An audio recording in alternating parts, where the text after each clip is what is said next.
नमस्कार, आप देख रहे हैं सिटी पोस्ट लाइव और मैं हूं आपके साथ प्रभाकर पांडे। आपको बता दें, जन स्वराज के संस्थापक और राजनीतिक रणनीतिकार प्रशांत किशोर ने हाल ही में एक बड़ा बयान दिया है, जिससे बिहार की राजनीति में हलचल मच सकती है। जब उनसे सवाल किया गया कि वे आगामी विधानसभा चुनाव कहां से लड़ेंगे, तो उन्होंने बड़ा बयान दिया है और क्या कहा है, पहले आप ये सुने। आपने कैंडिडेट दिया, क्या इस बार 2025 के विधानसभा चुनाव में आप भी चुनाव लड़ेंगे या अगर पार्टी ने तय किया तो निश्चित तौर पर चुनाव लड़ेंगे, उसमें कोई दिक्कत नहीं है। लेकिन अगर पार्टी ने तय किया कि चुनाव हमें व्यक्तिगत तौर पर नहीं लड़ना है, तो भी जन स्वराज 243 सीट पर चुनाव लड़ना तय है और उसकी घोषणा हम लोग पहले ही कर चुके हैं।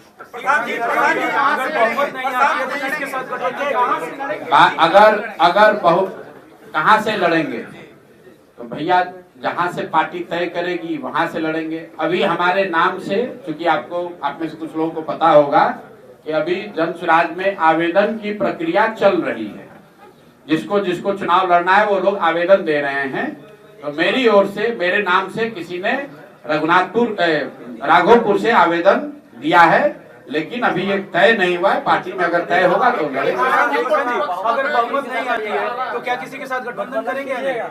मेरे भाई, जन स्वराज चुनाव से पहले भी नहीं और बाद में भी नहीं और उसके बाद 2029 में भी नहीं। इसको ध्यान से सुन लीजिए।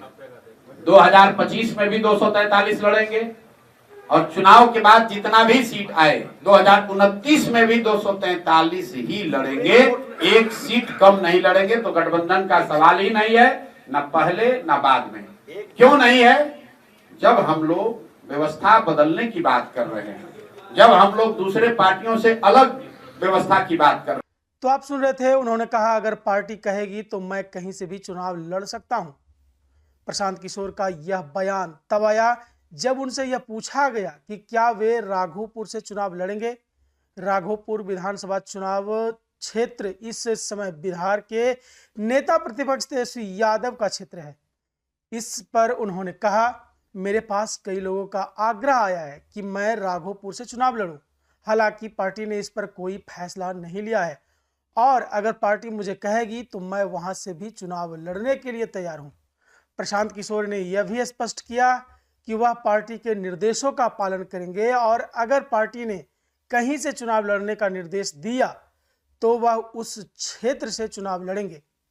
उनका कहना था कि उनकी प्राथमिकता पार्टी के हित और जनता की सेवा करना है, न कि व्यक्तिगत राजनीतिक फायदे को देखना है। यह भी गौर करने वाली बात है कि प्रशांत किशोर का यह बयान बिहार में आगामी विधानसभा चुनावों को लेकर बढ़ती राजनीतिक हलचलों के बीच आया है।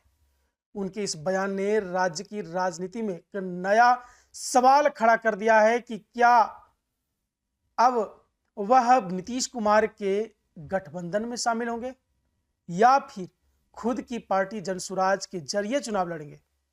प्रशांत किशोर की राजनीति यात्रा काफी दिलचस्प रही है। वह पहले बिहार में नीतीश कुमार के साथ काम कर चुके थे और बाद में उन्होंने अपनी पार्टी जन स्वराज बनाई। उनके इस ऐलान के बाद राजनीतिक गलियारों में यह चर्चा शुरू हो गई है कि क्या उनका यह कदम किसी बड़े राजनीतिक बदलाव का संकेत है।